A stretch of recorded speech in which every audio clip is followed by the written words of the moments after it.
Mula sa mga naninirahan sa isa sa pinakamahirap na lugar sa buong bansa, hanggang sa mga kababayan nating nagsusumikap dito sa Kamaynilaan. Isa-isa silang kinilala ng Reporter's Notebook. Colorful. At ngayong gabi, balikan ang kwento ng kanilang kasipagan at katatagan.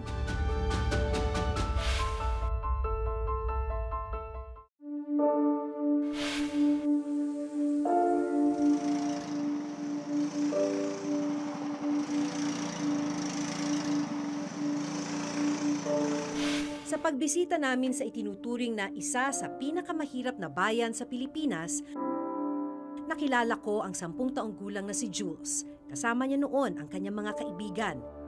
Nagbabaka sakali raw silang may darating para magpabuhat ng bagahe. Importante na may magpabuhat sa'yo. Bakit? Para saan yung pera? Minsan sa eskwelahan. Minsan pupunta ko sa sulong para makakita. Pag isang daan, pinupunta ko sa bahay pambili ng salinas. At bigas? Basta may makain lang.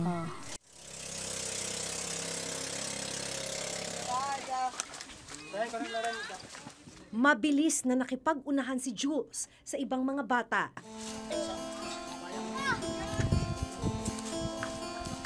Matangulay. Masakit ang likod? Yung kamay. Yung kamay masakit. At yung dito sa liig. Tinitiis mo siya? Oo naman.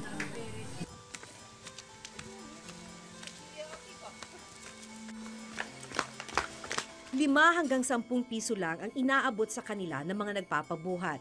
Kulang pang pambili ng pagkain. 10 pesos. Anong bibili mo dyan? Ipon lang muna. Nung umagang yon, wala pa palang laman ang tiyan niya. Pag pananghalian, wala. Bago ka matulog, wala?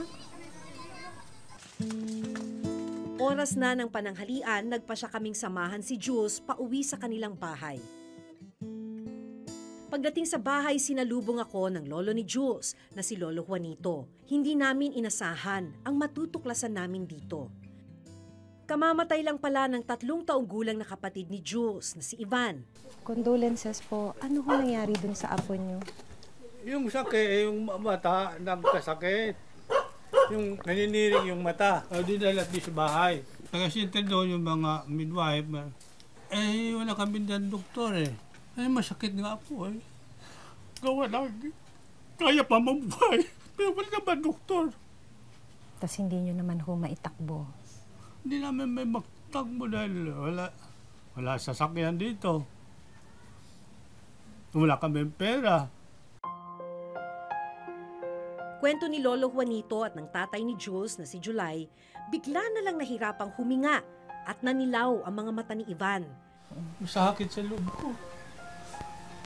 Gawa lang, kahit man mabuhay. Bakit namatay?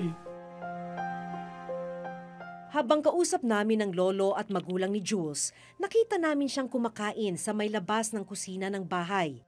3:00 ng hapon, ang unang kain niya ng araw na yon. Hindi ba kayo laging kumakain? Hindi. Gaano kayo kadalas na hindi kumakain? Isang araw. Isang buong araw hindi kayo kumakain? Walang kain? Wala. O gamaluluuyo, imig pa sa inyo. Kinahapunan, dumating ang kaibigan ni Lolo Juanito na gagawa ng ataol. Si Lolo Budok nagmalasakit, nagawa ng ataol si Ivan.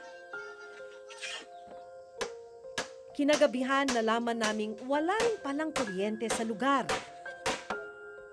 Kahit madilim, nagpatuloy si Lolo Budok sa pagpapanday ng ataol.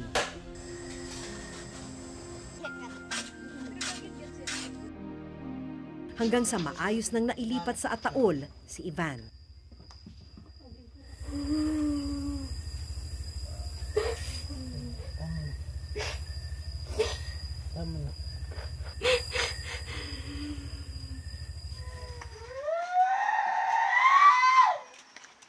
Dahil hindi na embalsamo, kinailangang ilibing kaagad ang bata kinabukasan.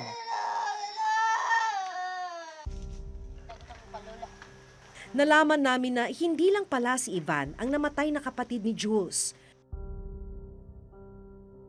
Noong 2003, namatay din ang nooy 3 buwang gulang niyang kapatid sa hindi na lamang dahilan. Nitong nakaraang taon, namatay din ang lola ni Jules. Huli na nang maisugod siya sa ospital na 2 oras ang layo mula sa kanilang lugar. Ang kanilang hirap tila isang siklo na. Kaya si Jules nagsisikap para sa pangarap na maiahon sa hirap ang pamilya. Bakit pumapasok ka pa rin? Importante makapasok ako. Pinaghirapan ng pamilya ko yun.